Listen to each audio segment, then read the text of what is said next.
नवरंगपुर जिला उमरकोट उपखंड स्वास्थ्य केन्द्र रे कुकुर कामुड़ा वैक्सीन नेबा पाई लंबा लाइन।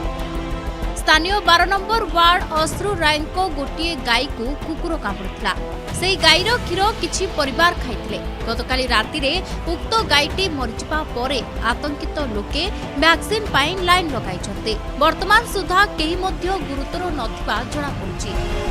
नवरंगपुर जिला उमरकोट उपखंड स्वास्थ्य केन्द्र में देखा मिली एक अभावनीय घटना। कुकुर कामुड़ा वैक्सीन नेबा पाई लंबा लाइन लगाई ठिया होइछन्ति प्राय 40 जन महिला, पुरुष और शिशु। उमरकोट म्युनिसिपालिटी अंतर्गत 12 नंबर वार्डर गोपालक अश्रु राय गाई को किछि दिन तले कुकुर कामुड़ा। अश्रु किंतु एही कथा जानि नथिले। सेही गाईर अस्वाभाविक आचरण देखि स्थानीय पशु चिकित्सालय को चिकित्सा पाई नेथिले। सेठारे चिकित्सक गाई पागल होइतिबा कथा कहि जाइथिले ओ कुकुर कामुड़ा जोगु एहिपरि होइतिबा स्पष्ट होइतिला। किंतु गतकाली राति रे एही पागला गाईटी मरि जाइतिला। एही खबर प्रचार हेबा परे सेही गाईर क्षीर खाइतिबा परिवारक मध्यरे आतंक खेली जाइछि। समस्ते उमरकोट उपखंड स्वास्थ्य केन्द्र रे वैक्सीन नेबा पाई लंबा लाइन लगाइछन्ते।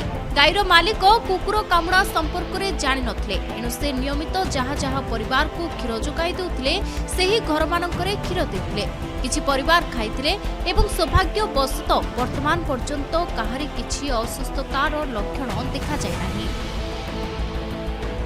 से माने कहिबार थिला कि काली जो गाईठु से माने क्षीर खाइछन्ति काली से गाई चाली गले। तो काली जेहेतु गाई चाली गले से माने टिके भय रे आसीथिले। तांको सेही अनुसार रेबीज रो जो वैक्सीन थाए हमर सेही गुडा आज दिया हेछि। पाखापाखि 30 रु 35 लोक आस्थिले, छुआ पिला बुढ़ा समस्त आस्थिले। तो समस्त को दिया हे जाइछि। भयभीत हबार कारण नाही, किंतु जहा भी तांकर सिम्पटम्स अछि, जहा को जेमति असुविधा लागुछि जते शीघ्र आसी हॉस्पिटल रे देखेइले ही भलो। गत 4 मास 5 मास पूर्वरु डंगरीगुड़ार सुशांत राय आम घर को क्षीर जोगे दौले। आम घर क्षीर कि खाऊलु। गतकाली आम जानवा पाइलु जो गाईर क्षीर से आमको दौले से गाई को कुकुर कामुड़ हेतु से गाई पागल हो जाइए। जहाँफल आम डाक्तर परामर्श क्रमे आम समस्त आज टीका नवाक आसलु। मेडिकल तो मो जानसार 20-30 परिवार लोक से गाईर क्षीर खाई। मोर जानवर प्रायतः 30-40 जन नहीं सारे टीका। सुविधा ना केवल भयभीत ही आम मैंने डाक्टर परामर्श क्रमे कहीपरूँ। आज्ञा गाई मालिक कहते VS कहले ए गाई को कौन केबे ना केबे कुकुर कामुड़ जहाँफल गाईर ये लक्षण परिलक्षित हो गोटे खबर सकाल जानवा पाइलु जोटा कि गोटे कुकुर कामुड़ी गोटे गाई को से गाई क्षीर पीकि सब लोग एफेक्टेड होमें जानवा पाइलु। तो बर्तमान सकाले सब जो जानवा पड़े सब मेडिकल जो स्वास्थ्य मेडिकल आनिक सब टिकेट कराई। बर्तमान सब लाइन रे अच्छी जो 26टा परिवार से गाई क्षीर पीकि एफेक्टेड होती। गाईटा भी एक्सपायर्ड करगला। पागल कुकुर कामुड़ा जानवर पागल कामुड़ा से गाईटा एक्सपायर्ड कर समस्ते पीते सर।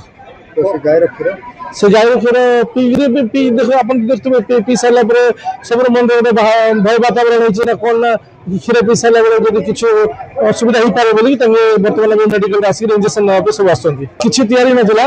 से क्षीर कि किसी लोक क्षीर किणिकी भी पीऊे आगे गोटे नुआ बाछुरी जन्म करता बोलिक से खुशी सब क्षीर सब घर डाक साई लोक डाक जोटा कि सब लोग खाई। गाईर कुकुर चाबी थिला केते बेले चावला मते जाउ नै आमे आम गाईर क्षीर सब साई परिसर बांटी बिली और मास्किया भी क्षीर नेउतिला। से माने डर रे मेडिकल रे इंजेक्शन नेबा पई आसी।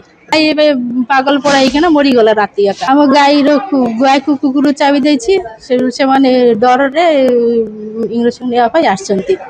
देइथिली आमे 3-4 घर देइथिली। तापर साई रे भी बांटी छी आमे।